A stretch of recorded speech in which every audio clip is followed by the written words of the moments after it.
కొంచెం నీతి మనలోకి వచ్చినప్పుడు అవినీతి పరులు ఎవరన్నా ఉంటే అరే నేను కూడా ఒకప్పుడు అదే జీవితంలో ఉండేవాడిని కదా అనే ఆలోచన రావట్లేదు మనకి. ఆడెంత పనికిమాలోడు చూసావా, ఎంత దారుణంగా ఎలా ఉంటున్నాడండి అలాగా అని మనం పెద్ద బిల్డప్ ఇస్తూ ఉంటాం. దేవుడు చూస్తున్నాడు, జాగ్రత్త అని దేవుడు చెప్తున్నాడు. అందుకనే నీవు ఎటువంటి వారితో అయినా సరే నీ ప్రేమను చూపిస్తూ, ప్రేమతో కలుపుకుంటూ, నీ పరిశుద్ధతను కాపాడుకుంటూ, అవకాశం ఉంటే నీ పరిశుద్ధతలోనికి అతన్ని కూడా నడిపించడానికి చూడే తప్ప అసహించుకుని దూరపరుచుకోవద్దు. అందుకనే బైబిల్లో చాలా స్పష్టంగా భక్తుడైన పౌలు రోమీయులకు రాసిన పత్రిక 12వ అధ్యాయం 18వ వచనంలో అంటాడు, సఖ్యమైతే మీ చేతనైనంత మట్టుకు సమస్త మనుషులతో సమాధానముగా ఉండుడి. కొంతమందితో సమాధానంగా ఉంటాం, మరి కొంతమందితో సమాధానంగా ఉండడం చాలా కష్టం. కొంతమంది అంటారు కదా, నాకు అందరితో సమాధానంగా ఉందండి, ఆడేనండి బాబు, మహా గయ్యాలోడండి బాబు, ఆమెనండి బాబు, ఆమె పక్కింటాడు అంత గయ్యాలి ప్రపంచంలో ఎవరుండరు, ఆమె ఒక్కరినే నేను సైడ్ వేసేసాను, పక్కన పెట్టా. కానీ దేవుడు ఎవరినే ప్రక్కన పెట్టలేదండి. యేసు ప్రభు మనకు నేర్పే పాఠం ఏంటంటే, వీడు నాకు ప్రక్కలో బల్లూన్ లాంటోడు, నన్ను ఏదో రోజుని వీడే నన్ను నా శత్రువులకు అప్పగించబోతున్నాడు అని తెలిసినా ఇస్కరియోతు యోధా అనే శిష్యుడిని యేసు ప్రభు ఎంత ప్రేమించాడంటే, వాడు రేపన్న రోజుని దొంగ ముద్దు పెట్టి యేసు ప్రభుని అప్పగించబోతున్నాడు, వాడి గురించి సమస్తము తెలిసి కూడా అందరితో ఎలాగైతే సమాధానం ఉందో వానితో సమాధానం కలిగి ఉన్నాడు.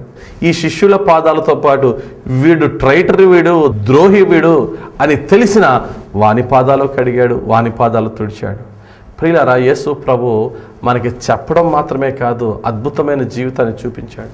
ఎవరైనా మనకి గోతులు తీస్తున్నారని తెలిస్తే వాడిని ఇంటికి రప్పిస్తామండి? మనం ఇంటికి రప్పించడం కాదు, తెలిసిన మరో క్షణం నుంచి వాడు మనకు గొయ్యి తీస్తే మనం వాడికి నుయ్యి తవ్వేస్తాం.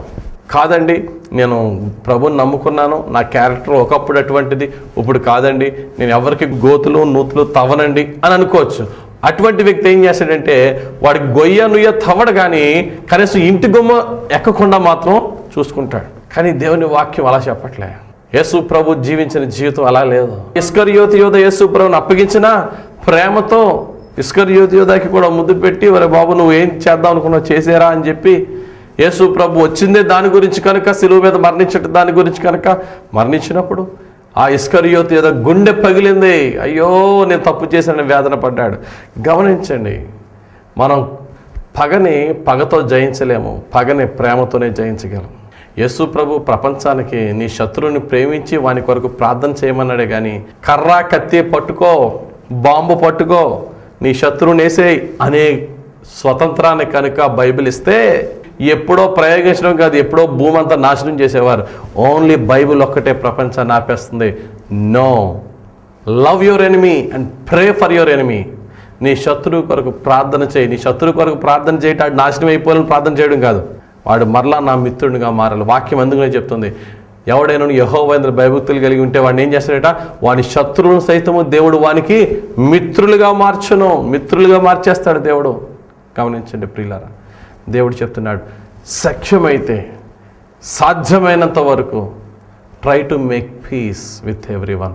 గలతీ 5:22లో ఎవరినైనా దేవుని ఆత్మ ఉంటే వాడు ఎలా ఫలిస్తాడంటే, ప్రేమ, సంతోషము, సమాధానము, దీర్ఘశాంతము, దయాలత్వము, మంచితనము, విశ్వాసము, సాత్వికము, ఆశా నిగ్రహము, ఈ 9టిని మనం చూసినట్లయితే ఈ 9లో విశ్వాసము, ఆశా నిగ్రహమే మనకు ఉపయోగపడుతుంది.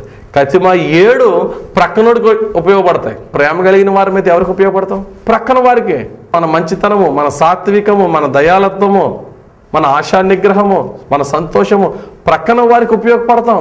కొరింథీయులకు రాసిన మొదటి పత్రిక 12వ అధ్యాయం 9 నుంచి 12 వచనాల్లో 9 కృపావరాలు దేవుడిచ్చాడు. బుద్ధివాక్యము, జ్ఞానవాక్యము, విశ్వాసము, స్వస్థపరిచే వరము, అద్భుతాలు చేసే వరము, ప్రవచించే వరము, ఆత్మల వివేచన వరము, భాషలు మాట్లాడే వరము, భాషలకు అర్థం చెప్పేవారు. ఈ 9 మనం చూసినట్లయితే ఈ 9 కూడా ఎవరికి ఉపయోగపడతాయి? It is not for the self edification, but it is the edification for the church. Fruit of spirit అనేది, ఆత్మ ఫలం అనేది, లేక ఆత్మ వరం అనేది ఎవరికి ఉపయోగపడితే మనకు మాత్రమే కాదు, మన పక్కనోడికి ఉపయోగపడాలా. నేను వాక్యం చెప్తే 10 మందికి ఉపయోగపడుతుంది. జ్ఞానవాక్యం ఉంది, 10 మందికి ఉపయోగపడుతుంది. నాకు ప్రవచించే వరం ఉంది, ప్రక్కన వాడికి ప్రవచన చెప్పి వారిని దేవుని బాటలో నడిపించాలి. నాకు స్వస్థపరిచే వరం ఉంది, నాకు నేను స్వస్థపరచుకోవడానికి అది పక్కనోడికి ఉపయోగపడాలి. క్రైస్తవుడు అనేవాడు తన క్యారెక్టర్ అవ్వచ్చు, తన యొక్క ఆత్మ ఇచ్చే వరాలు కానీ ఫలము కానీ ఏదైనా తన్ను తాను బలపరుచుకోవడానికి మాత్రమే కాక 10 మందికి ఉపయోగకరంగా ఉందాం. 10 మంది దేవుని బాటలు నడిపిద్దాం. దేవుని పరిశుద్ధత కలిగి జీవిద్దాం. అందరితో ప్రేమ కలిగి సత్యము చెబుతూ అందరితో సమాధానంగా మనం ముందుకు వెళ్ళి ఒక ఎగ్జాంపులరీ క్రిస్టియన్ లైఫ్, సాక్షాత్తమైన క్రైస్తవ జీవితంతో జీవించి అందరి యొక్క హృదయాలను గెలుచుకొని క్రీస్తుని మనలో సమాజానికి చూపిద్దాం. దేవుడు తన పరిశుద్ధ వాక్యం దీవించునుగాక. ఆమేన్. ప్రార్థన చేసుకుందాం. ప్రేమ కలిగిన మా పరలోకపు తండ్రి, నీకు వందనాలు. మాలో ప్రభువా రకరకాల వర్గాలు, కులాలు, మతాలు, ప్రాంతాలు లేక స్వభావాలు వేరవడం వల్ల విడిపోవడమే నేర్చుకుంటున్నాము. మా పౌరుషాలతో మా పౌరుషాన్ని పరిశుద్ధంగా ఉండడానికి ఉపయోగించుకొని, నీ ప్రేమను అందరితో కలుపుకోవడానికి ఉపయోగించుకొని, సాత్వికముతోనూ ఓర్చుకుంటూ సమాధానం కలిగి అందరితో తండ్రి సఖ్యతగా ఉండటానికి మాకు సహాయం చేయండి. ఒకవేళ మా సమాధానకరమైన జీవితం ఎవరైనా బలహీనతను తీసుకుంటే వారిని నీకు అప్పగిస్తున్నాం. నీవే వారికి తగిన రీతిలో గుణపాఠం చెప్పండి. నీ పవిత్రతతో నీ పరిశుద్ధతతో మేము జీవించుటకు సహాయం చేయండి. వారిలో పశ్చాత్తాపాన్ని కలిగించే నీ పరలోకానికి వారసులుగా చేసాం.